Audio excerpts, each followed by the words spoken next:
we are going to a monumental property of ours. It's a 415 unit property that we started looking at it in 2018. We actually didn't close until 2019, but it's in Hickory, North Carolina, which is just north of Charlotte. 415 unit property that we did fairly well on. It was a big property for us.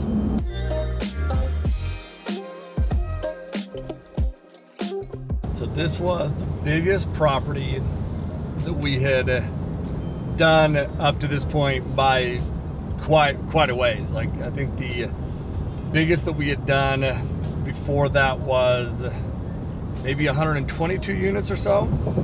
And so then to jump to 415 units was a big deal. But it was monumental because it was challenging. Like, there was lots of challenges on this property. Multiple times where we thought we were going to lose the deal.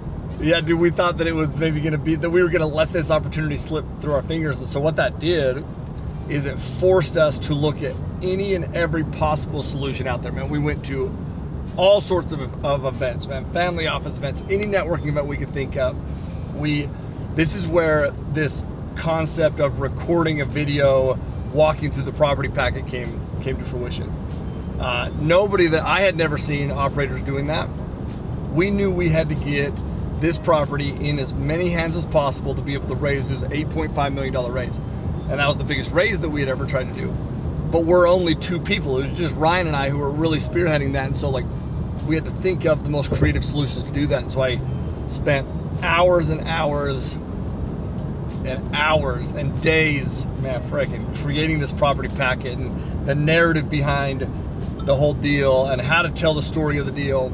And I'll tell you that it was a monumental one for me personally, because I remember we were working on this property packet and the story and the video and all those things over Christmas. I remember being in Utah with my family.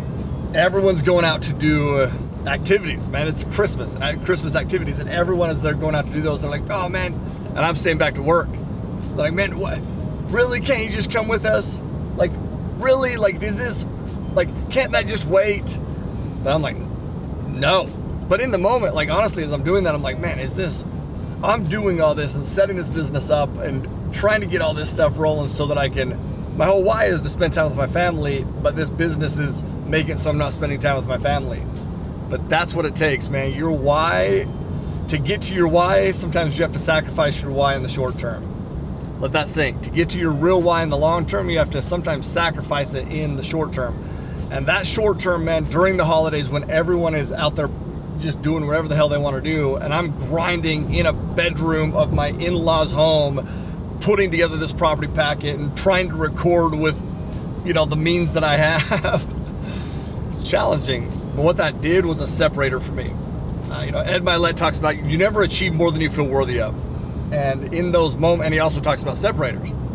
And in that moment, that was a separator that made me feel like I deserved everything that was coming our way, because I was doing things that other people weren't willing to do. So that mental shift for me was huge. And the momentum that gained while other people are sitting back and we're pushing the gas pedal down was huge. And all of that led to us closing a 415 unit deal that resulted in millions and millions and millions of dollars of equity and income. We had credits that we were getting from the seller that helped with some of the capital expenditures. We raised money for capital expenditures too, but we were getting some credits from the seller that helped with that as well. We also had a good debt piece in, man. Like, if we go in right now, and we're needing to raise 30-40% just for the down payment. And this one, if I remember right, it was a B property in a B, B plus area, maybe even considered an A minus area. And so your lending terms, and it was very up and coming area, like tons of growth happening that way. So your lending terms are going to be determined by the quality of the asset and where the asset is located. Is it in a primary, tertiary, secondary market? This one would be considered a secondary market, Hickory, but it's in a path of progress. Lots of growth happening there. So I'm pretty sure it was 25% down payment, so 75% LTV, loan to value. 75% LTV means we need to put a 25% down payment on, and then the rest was, closing costs, fees. But yeah, man, lending terms were a lot more attractive then than they are currently today in 2023. We put it under contract in November it was brought to us first off in June of 2018. We put it under contract in November of 2018 and closed June of 2019. It felt like we were in the infant stages of our business plan, of our building our investor list. So going to raise 8.5 is very different than raising, 2-3 million. Like that 2-3 million range is where really 1 to 3 million. Like, dude, one of our deals was a $300,000 raise. Like, those kind of raises are very different than 8.5 plus. And so getting that from individual investors would have taken pretty much all of our investors to pull the trigger. And we realized that pretty quickly. So what it forced us to do is to look at outside options. I feel like we were almost too comfortable with the leads that we had, with the investor list that we had, and we felt like we just, we're always building it, but not super aggressively. But getting into a deal like that, all of a sudden you're like, shit, I have to raise this money. We have to raise this money in this amount of time. Holy shit, let's go. And so the challenge was trying to build credibility and relationship and trust with new investors in a short amount of time to inspire them to invest a whole bunch of money. And that was a challenge. So what we ended up having to pivot to was we started to target bigger groups that could come in and bring in the entirety of the equity piece. And that was a whole other ballgame too. Because now this challenge is we're getting on these phone calls, and these people, if somebody's bringing in and it's like the full lot, 8.5, right? That's a seasoned investor. That's an investor that's going to grill the shit out of you on every nitty-gritty detail of the deal. And there were things that these individuals would ask us that we had never even thought to ask, never even thought of. It was embarrassing. I can't tell you how many phone calls we'd get on where we'd get off the phone call and be like, oh my gosh, we're dumb. We don't know shit. Man, you own it. When somebody asks you a question that you don't know, pride will make you think that you should try to BS it or act like you do know. Dude, when you're talking to an investor of that level, they know when you're bullshitting. Like, they know. So you own it. Dude, the truth will set you free. Here's what's interesting. Speed of execution is a key momentum indicator. And so somebody asks you a question you don't know the answer to, and you just own it like, hey, I don't know that, but I'll find it out. And then you have speed of execution to go find it out and bring it back to them. That's more impressive a lot of times than if you were to have just known the answer up front, because they know there's going to be things throughout any hold period, throughout any property, throughout any business venture, that shit comes up that you don't know about or you don't know the answer to. They want to know, and when I passively invest, I want to know, are you willing to go find the answer, or are you just going to pretend like you know shit and because you have pride? You got to remove pride, man. Business requires you to remove your pride and be solely focused on growth. And so, dude, we would own it. Like, I remember being on the phone with this guy, and he asked what the EBITDA was. And I literally, when he's saying it at first, I just thought that I didn't understand him. So I don't say anything. But then he says EBITDA again. And I was like, well, hold on. Because, dude, at this point, I've gotten this far, and in the beginning, honestly, I probably wouldn't have said anything. But I have at least enough confidence to know that I've got this far that whatever he's saying isn't critical to the apartment game, because I own apartments and I have no idea what he's talking about. And I was like, EBITDA, like, what is that? He's like, you don't know what EBITDA means? I was like, no idea. And it's earnings before income, distributions, depreciation, shit. See, I still don't know what EBITDA means. Shit. But we call that cash flow before taxes. There's multiple ways to say the same things. So, dude, I just owned it. And I did feel dumb in the moment, because he was like, what? He's like, oh, I was like, oh yeah, we call that this. And he's like, okay, cool. And then he didn't care. So you own it. You don't try to BS shit. That will screw you in the long run and in the short run. I told you that we had to target bigger investors. So we actually pitted two billionaire groups against each other. One was a referral, well, actually both were referrals. One was a referral from an investor of ours that just connected us, and the other one was a referral from someone within our network. But what's interesting is the referral from the investor of ours, this was a billionaire group out of Canada. And we really liked them. And we really wanted to do the deal with them. And so when they, we presented it to them, and they come out to Hickory to tour it with us. I had everything set up. They fly their private jet in. I pick them up in an Escalade. We take them to the property. We tour everything. I had we're gonna come by this stop and then this stop. We had all of the staff at the properties prepped with everything. Lunch reservation with a separate room for us with a presentation to walk them through stuff at lunch. We had dinner reservation with the same type of thing. We rolled out the red carpet for them.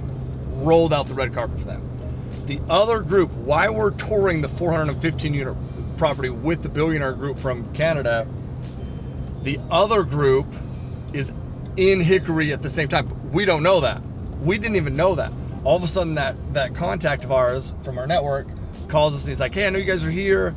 I actually came in with this group. Can you guys meet with us? And we're like, we thought we were going to do the deal with these investors from Canada for sure. So we were kind of yeah, sure. And so what we did, we sent the billionaire group, we're like, okay, hey, you guys go ahead. While they went back to the hotel to get ready for dinner, we hurried and ran to the apartment to now meet another group. Right? Felt like I was cheating on a girlfriend or something.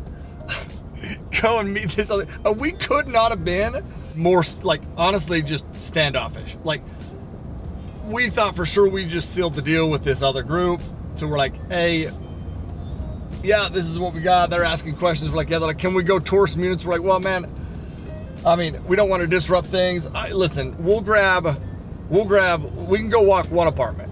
Yeah, we were just we didn't need them. How we came off was we didn't need them. That doesn't mean we were mean. That doesn't mean we were, we were still very polite, but we were just very direct. We weren't going to go out of our way. We weren't going to roll out the red carpet. And guess what happened? That's the group that invested. You want to know why that's the group that we went with and that ended up investing? Because they offered us the best deal. You want to know why they offered us the best deal? Because when we talked to them, we weren't so needy. We weren't needy. The billionaire group out of Canada, well, they knew we wanted to do the deal with them. They knew that we needed them. They didn't know we had another group. Well, we did tell them. I just don't think that they believed that. But the other group knew for certain that we didn't need them. We weren't needy because, we didn't come off that way at all. So I'll tell you how you approach things. Sometimes it's good to roll out the red carpet. Sometimes it's good to know your value and let other people know what your value is. And we didn't go with the Canadian group, not because they didn't want to do the deal. They definitely wanted to do the deal. This deal, I'll tell you some more numbers as we get going, but it was a phenomenal deal. They definitely wanted to do the deal. They just thought that they had us by, the balls. And so they were trying to negotiate very hard, and they're very good. They're billionaires. They're very good negotiators. So they definitely want to do the deal. We didn't go with them because the other group offered us a better deal. And so I had to call them, the billionaire group out of Canada, and let them know that we weren't going to be going with them. And it was a father-son team out of Canada. And that phone call conversation, I actually have it saved in my Dropbox as firing a billionaire. Because we call him, and I'm talking to the son at first. I was like, hey, thank you for all the time, the effort that you put in this deal. And then he realized, I'm doing the departure speech. He's like, oh, are you doing what I think you're doing? Oh shit, I gotta get my dad on the phone. And then he gets his dad on the phone, and I go through, the same thing, hey, we're not, we're gonna be moving in a different direction. And I can't remember the exact narrative of it, but it was something like, man, you guys want to be in control of this, and you feel like, you're going to be in control of this, but you're the investors and we're the ones who are operating it. And then tried to argue that a little bit, and so I literally had to cut him off and be like, guys, this is exactly what I'm talking about. Like, you guys are amazing people and we appreciate you and we would have loved to do the deal with you, but this other group understands like the dynamics and it is a better fit. And they were floored, dude. I don't think that they'd ever been told no before. I really don't know if they'd ever been told no before. So getting off of that call, that was fun for me. I'm not gonna lie, that was fun for me. Great people, still have a great relationship with them, still exchange Christmas cards. Hopefully, if you're watching my YouTube channel, I won't say your names, but you know who you are. And I do love you, but God, you guys are dipshits for not, you should have gave us a better deal and you fucking know it. You know it. I don't even know if you know what the returns of this deal are, but we'll go through that in a minute. So the property is 5 different phases. 4 of the phases are on the same street. The other one is just right off that street there.